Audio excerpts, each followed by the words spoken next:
ભાઈઓ અને બહેનો, ધરમ કરમ ચેનલમાં આપનું સ્વાગત છે. આપણે બધી 11 વિશે વાત કરીએ છીએ ત્યારે અત્યારે વૈશાખ સુદ 11 એટલે કે મોહિની એકાદશી. તો આજે આપણે મોહિની એકાદશી વિશે વાત કરીશું. તો આપણા ધર્મમાં એકાદશી છે એ 24 આવે છે, પણ બધી એકાદશી છે એ પોતાનું મહત્ત્વ અલગ રીતે ધરાવે છે અને અલગ રીતે એ આપણને મોક્ષ, મુક્તિ, સ્વર્ગ, સુખ, શાંતિ અને કોઈ પણ વસ્તુ પ્રદાન કરવામાં પોતાનું મહત્ત્વ જુદી રીતે ધરાવે છે. તો આજે આપણે મોહિની એકાદશી વિશે જોઈએ. એકાદશી છે એ આપણે ઉપવાસ કરી લઈએ અને બીજે દિવસે પારણા કરી લઈએ એટલે આપણે એકાદશીનું વ્રત થયું એમ ખરેખર માનવું ન જોઈએ. 11 છે એ ઉપવાસ કરવાથી આપણને શું મળે છે એ તરફ પણ આપણે વિચારવું જોઈએ. તો 11 કરવાથી આપણને ભક્તિ મળે છે, મુક્તિનો, મોક્ષનો માર્ગ મળે છે. ભગવાન વિષ્ણુ માટે આપણો ભાવ છે એ વધે છે, વિષ્ણુની ભક્તિ વધે છે.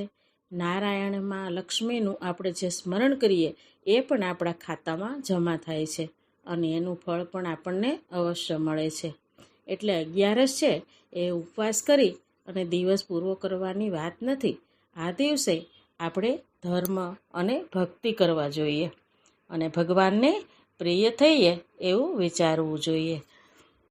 બધી 11 છે એ નારાયણને સમર્પિત છે. તો આ વખતે વૈશાખ શુક્લ પક્ષની એકાદશી એ મોહિની એકાદશી છે. આ એકાદશીમાં ભગવાન વિષ્ણુના મોહિની સ્વરૂપની પૂજાનો પવિત્ર ભાવ છે અને એનું ઘણું મહત્ત્વ છે અને એ પૂજા કરવાથી જીવનમાં સુખ અને શાંતિ આવે છે અને આપણી બધી ઈચ્છાઓ પૂરી થાય છે. તો પહેલાં આપણે જોઈએ કે આ 11 ક્યારે છે. વૈશાખ મહિનાની શુક્લ પક્ષની મોહિની એકાદશી 7 મે સવારે 10:19 વાગ્યે શરૂ થાય છે અને 8 મે બપોરે 12:29 વાગ્યે સમાપ્ત થાય છે. ઉદયા તિથિ અનુસાર જોઈએ તો મોહિની એકાદશીનું વ્રત 8 તારીખે રાખવામાં આવશે અને પારણાનો સમય છે એ 9 તારીખે સવારે 5:34 થી 8:16 વાગ્યા સુધી રહેશે. આ વર્ષે આ એકાદશીના દિવસે ભાદરવા યોગ પણ બની રહ્યો છે, જે આ વ્રતને વધુ અસરકારક બનાવે છે. આ યોગમાં કરવામાં આવતા ઉપવાસ અને જાપ અનેક ગણા વધુ પુણ્ય પ્રદાન કરે છે. આ એકાદશી છે એ આપણને ખોટા ભ્રમ અને આસક્તિથી દૂર કરી મુક્તિ આપનારી છે. એટલે ખરેખર તો આપણે જીવન જીવ્યા પછી આપણી છેલ્લે એવી જ ઈચ્છા હોય છે કે આપણને પ્રભુના ધામમાં વાસ મળે અને આપણને મુક્તિ મળે. તો આ 11નું મહત્ત્વ છે એ મુક્તિ મેળવવા માટે ઘણું અધકેરું છે. મોહિની સ્વરૂપ છે એ વિષ્ણુ ભગવાનને ધારણ કરી અને રાક્ષસોને મોહિત કર્યા હતા અને દેવતાઓને અમૃત આપ્યું. આ સ્વરૂપ સત્યના રક્ષણ અને અધર્મના વિનાશનું પ્રતીક છે.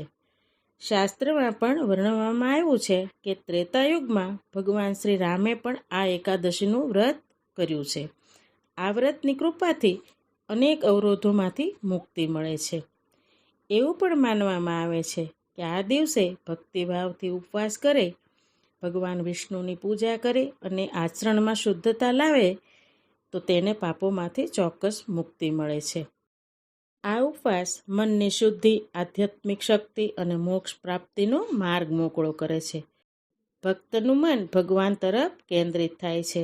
જો આપણે આખો દિવસ પ્રભુના શરણે રહી પ્રભુ સાથે મનથી જોડાયેલા રહીએ તો આપણી ભ્રમણાઓ છે, આપણો જે મોહ છે અને આસક્તિ છે એ નારાયણ દૂર કરે છે. તો આપણે જોઈએ કે આ 11માં પૂજા વિધિ કઈ રીતે કરવી. તો વહેલી સવારે સ્નાન કરી અને સ્વચ્છ કપડાં પહેરીએ, બને તો પીળા વસ્ત્ર ધારણ કરવા. પછી ભગવાન વિષ્ણુની મૂર્તિ કે ચિત્ર આપણા ઘરે જે આપણા મંદિરમાં હાજર હોય તેને એક બાજટ પર પધરાવી અને ઘીનો દીવો કરવો. ચંદન, ચોખા, પીળા ફૂલ, મોસંબી અને તુલસીના પાનથી પૂજા કરવી અને આખો દિવસ ઓમ નમો ભગવતે વાસુદેવાયનો મંત્ર જાપ કરવો. બને તો વિષ્ણુ સહસ્ત્ર નામનો પાઠ કરવો. પછી શ્રીહરિની આરતી કરવી અને દીવાઓનું દાન કરવું. દીવાઓનું દાન અને તુલસી પૂજાનું આ 11માં ઘણું મહત્ત્વ છે. અને આખો દિવસ આપણે પ્રભુનું નામ લઈએ અને નિંદા અને કુથલીથી દૂર રહીએ. કપટ, ક્રોધ, લોભ, દ્વેષ બધું ત્યજી દેવાનું. આ 11 મીઠા ફળ એટલે કે કેરી, તરબૂચ, શરબત કે ઠંડાઈ એવી કોઈ પણ વસ્તુનું ગરમીને હિસાબે આપણે દાન કરીએ તો એનું પણ ઘણું મહત્ત્વ છે. હવે આપણે જોઈએ કે મોહિની એકાદશીની વાર્તા શું છે. મોહિની એકાદશીનું વ્રત કરીએ ત્યારે એકાદશીની જે વાત હોય, જે વાર્તા હોય તે આપણે અવશ્ય સાંભળવી જોઈએ, જેનાથી પણ પ્રભુ પ્રસન્ન થાય છે. તો એક વખત શ્રી કૃષ્ણ છે, શ્રીહરિ છે, એ અર્જુનને આ મોહિની એકાદશી વિશે વાત કરે છે. સરસ્વતી નદીના મનોહર કિનારે ભદ્રાવતી નામનું એક સુંદર શહેર આવેલું છે. ચંદ્રવંશમાં જન્મેલા અને સત્યવાદી માણસ ધૃતિમાન નામના રાજાએ ત્યાં શાસન કર્યું. તે શહેરમાં એક વૈશ્ય રહેતો હતો, જે સમૃદ્ધ અને ધનવાન હતો. તેનું નામ ધનપાલ હતું. તે હંમેશા ધાર્મિક કાર્યોમાં વ્યસ્ત રહેતો. ગરીબોને દાન આપવા, કોઈને રહેવા માટે ઘર બનાવી આપવા અને અન્નનું દાન કરવું, આવી બધી પ્રવૃત્તિ તે કાયમ જ કરતો. અને બીજા માટે કૂવા ખોદાવવા, મઠ, બગીચા, તળાવ એવું બનાવવું એ પણ એ કાયમ જ કરતો. તેમને ભગવાન વિષ્ણુ પ્રત્યે ઊંડી ભક્તિ હતી. નારાયણનો તે ભક્ત હતો. તેમને 5 પુત્ર હતા. 5 પુત્રોના નામ આ પ્રમાણે હતા: સુંદર, તેજસ્વી, બુદ્ધિશાળી, સુશીલ અને ધૃષબુદ્ધિ. 5મો, તે હંમેશા પાપમાં વ્યસ્ત રહેતો. દારૂ પીતો, જુગાર રમતો અને દુર્ગુણોનો ભંડાર અને વેશ્યાઓ સાથે પણ મળવા માટે કાયમ ઉત્સુક રહેતો. અન્યાયના માર્ગે ચાલી પિતાના પૈસા બગાડતો. એક દિવસ તેના પિતા કંટાળી ગયા અને તેને ઘરમાંથી કાઢી મૂક્યો. ઘરેથી નીકળ્યા પછી એ આમ તેમ ભટકવા લાગ્યો, કારણ કે એને કોઈ સહાય કરે એવું રહ્યું નહીં. અન્નના પણ ફાંફા પડ્યા. હવે એને એમ થયું, હવે હું શું કરીશ? મારી જરૂરિયાતો કોણ પૂરી કરશે બધી? ભટકતા ભટકતા અને ખૂબ તરસથી વ્યથિત તે ભાગવા લાગ્યો. બહુ આગળ જતાં તેને એક આશ્રમ દેખાયો. ત્યાં ગયો તો મહર્ષિ કૌંડિન્યના આશ્રમમાં તે પહોંચ્યો. તે કૌંડિન્ય પાસે ગયા અને હાથ જોડીને કહ્યું, બ્રાહ્મણ મુનિવર, કૃપા કરી મારા પર દયા કરો અને મને એવા વ્રત વિશે જણાવો કે જેનું મને પુણ્ય મળે અને આ મારો બગડેલો ભવ સુધરી જાય અને હું મુક્તિ તરફ પ્રયાણ કરું. કૌંડિન્ય ઋષિ બધું સમજી ગયા. એના તપના બળથી એણે બધું જાણી લીધું. તેમણે કહ્યું, તું અહીંયા રોકાઈ જા. હમણાં વૈશાખ મહિનાના શુક્લ પક્ષની એકાદશી આવશે, મોહિની એકાદશી. આ એકાદશીનું વ્રત રાખવાથી તારા બધા પાપ નાશ થશે. મેરુ પર્વત જેવા વિશાળ અને અનેક જન્મમાં સંચિત જીવોના મોટામાં મોટા પાપ પણ આમાં નાશ પામે છે. ઋષિના શબ્દો સાંભળી ધૃષબુદ્ધિ ખુશ થઈ ગયો.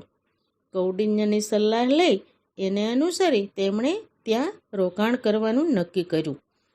તેમણે નિર્ધારિત વિધિ અને પૂજાપાઠ કરી મોહિની એકાદશીનું વ્રત રાખ્યું. આ વ્રત રાખી તે પાપરહિત બન્યા અને દિવ્ય શરીરે ગરુડ ઉપર સવાર થઈ અને શ્રી વિષ્ણુના ધામમાં ગયા. બધી પ્રકારની મુશ્કેલીથી મુક્ત થયા. આમ મોહિનીનું આ વ્રત જ સારું છે. આ વાંચવામાં અને સાંભળવામાં 1000 ગાયોના દાનનું પુણ્ય મળે છે. તો આ હતી મોહિની એકાદશીની વાર્તા. બીજું જોઈએ તો ખાસ આ 11માં તુલસી પૂજાનું ખૂબ મહત્ત્વ છે. આમ તો તુલસીજી શાસ્ત્રો પ્રમાણે જોઈએ તો કહેવાય છે કે આખો દિવસ નિર્જળા રહે છે 11ના દિવસે. એટલે જો આપણે તુલસી ક્યારે જળ સમર્પિત કરીએ તો પણ આપણને વ્રત તોડાવવાનું થોડું ઘણું પાપ લાગે છે. પણ આપણે રોજ એ કાર્ય કરવાથી નારાયણ પ્રસન્ન રહે છે, એટલે આપણે તુલસી માને જળ અર્પણ કરવું જોઈએ. આ મોહિની એકાદશીના દિવસે નારાયણને આપણે જ્યારે બધો પ્રસાદ ધરાવીએ એની સાથે તુલસી દળ છે એ અલગ રીતે પ્રસાદ તરીકે પ્રભુને ધરવાનું, આનું એક વધારે મહત્ત્વ છે. અને બધા ભોગમાં 2 તુલસી પત્ર રાખવા, જેથી નારાયણ આપણા ઉપર પણ પ્રસન્ન થાય છે. 11ના દિવસે સવારે તુલસી ક્યારે દીવો કરી અને આ મંત્ર બોલવાથી પણ આપણા જીવનમાં ઘણું સારું થાય છે. ઓમ તુલસી દેવાય ચ વિદ્મહે વિષ્ણુ પ્રિયાય ચ ધીમહિ તન્નો વૃંદા પ્રચોદયાત. તો આવી રીતે આપણી ભાવનાથી, આપણા શુદ્ધ મનથી 11ના દિવસે જે પણ થાય તે, જેવી રીતે થાય તેવી રીતે ભગવાન વિષ્ણુ, માતા લક્ષ્મી સાથે એમની પૂજા કરવી, ભક્તિ કરવી અને આખો દિવસ માતા લક્ષ્મી, મા તુલસા અને નારાયણનું નામ લેવું. આ 11માં લક્ષ્મી નારાયણ સાથે તુલસી માતાના નામ જપનું પણ ઘણું મહત્ત્વ છે.